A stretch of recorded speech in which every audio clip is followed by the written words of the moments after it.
دانیہ قرآن academy. یہ قرآن وہ رستہ دکھاتا ہے جو سب سے سیدھا ہے، اور مومنوں کو جو نیک عمل کرتے ہیں بشارت دیتا ہے کہ ان کے لیے اجر عظیم ہے۔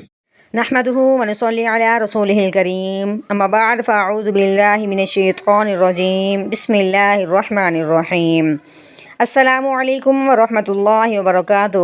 امید ہے آپ سب خیریت سے ہوں گے، انشاءاللہ جہاں ہوں گے ایمان اور صحت کی نعمت سے مالا مال ہوں گے۔ ہاں جی، تو آغاز کرتے ہیں ہم اپنے آج کے سبق کا دعاؤں کے ساتھ۔ تو چلیے شروع کرتے ہیں۔ اللہم صلی علی سیدنا و مولانا محمد وعلی آل سیدنا وعلى آل سيدنا ومولانا محمد وبارك وسلم۔ رب اشرح لي صدري ويسر لي أمري واحلل عقدة من لساني يفقه قولي۔ رب زدنا علما رب زدنا علما رب زدنا علما۔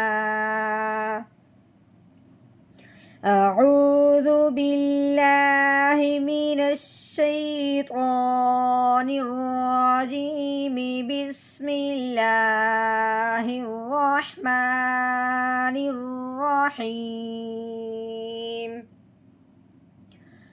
قلوب یومئذ واجفہ۔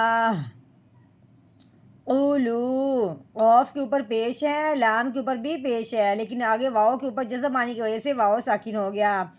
اس واؤ ساکن پہ مد کا قاعدہ جاری ہو رہا ہے، کیونکہ واؤ کے اوپر جزم آنے کی وجہ سے واؤ ساکن ہوتا ہے، اور واؤ ساکن سے پہلے حرف پہ جب پیش آ جائے تو اس واؤ ساکن پہ مد کا قاعدہ جاری ہوتا ہے، یعنی کہ پچھلے والے حرف کو جس کے اوپر پیش لگی ہوئی ہے اسے واؤ ساکن کے ساتھ ملائیں گے تو ایک الف کے برابر لمبا بھی کریں گے۔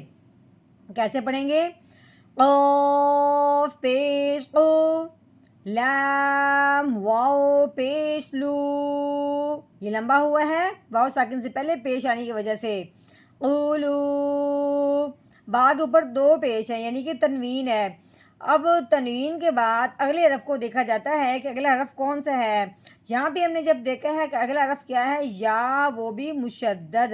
یا جو ہے یہ حروف یرملون میں سے ہے، یعنی کہ 6 حروف ہے جس کا مجموعہ یرملون ہے، اس کو کہتے ہیں حروف یرملون، یعنی اس کے اندر 6 حروف پائے جاتے ہیں، ان میں سے ایک حرف یا بھی ہے۔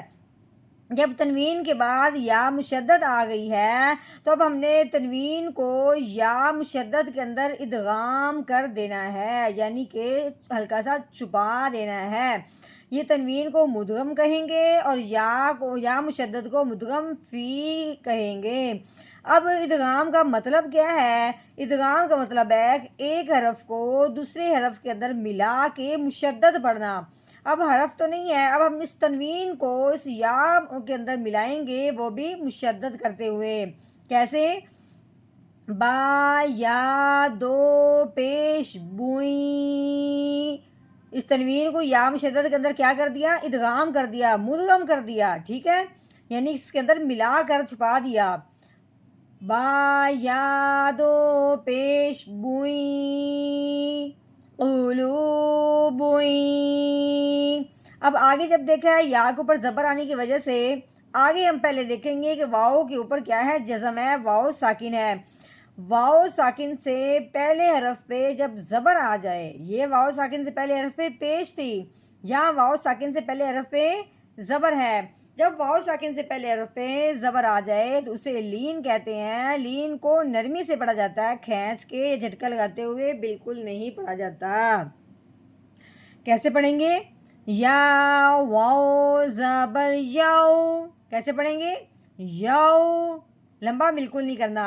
میم زبر ما، یوما، حمزہ کے نیچے زیر ہے، حمزہ زیر ای، یوما ای، زال کے نیچے تنوین ہے، آگے واو مشدد ہے۔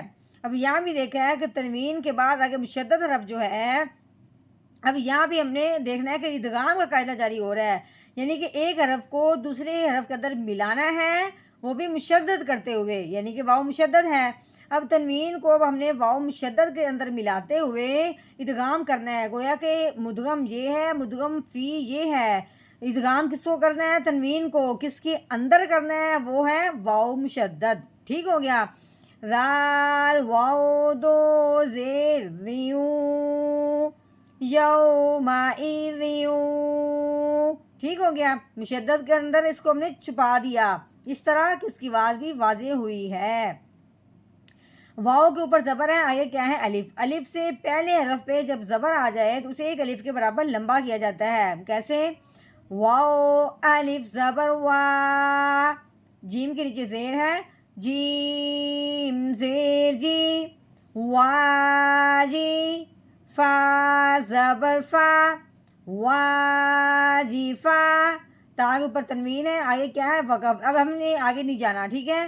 تا دو پیش تن، واجفاتن۔ اب گول دائرہ ہے، یہ وقف ہے، وقف کی صورت میں آخر والے حرف کو دیکھا جاتا ہے وہ کون سا ہے اور کیسا ہے۔ یہاں جب ہم نے دیکھا ہے اگلا حرف کیا ہے، وہ تا ہے، گول تا ہے، تو اب ہم نے اس میں تبدیلی کرنی ہے وقف کی وجہ سے۔ کیا تبدیلی ہوگی؟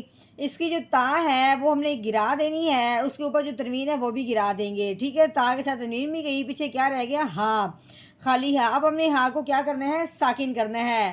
اس وقف کی وجہ سے ہاں کی ہم نے آواز نکالنی ہے ساکن کی۔ کیسے؟